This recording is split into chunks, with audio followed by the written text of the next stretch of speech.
Hello नमस्कार तपाईँ सम्पूर्णलाई। अहिले तपाईँ हेर्दै हुनुहुन्छ किशन कुमार पासवान अफिसियल च्यानल, हाम्रो YouTube channel Kishan Kumar Paswan official.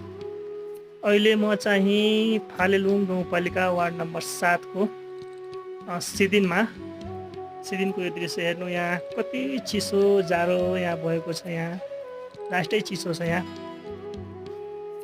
धेरै चिसो भएछ। पानी पनि परिरहेछ, 1 महिनादेखि लगातार पानी पर्दैछ यहाँ हाम्रो यो ठाउँमा।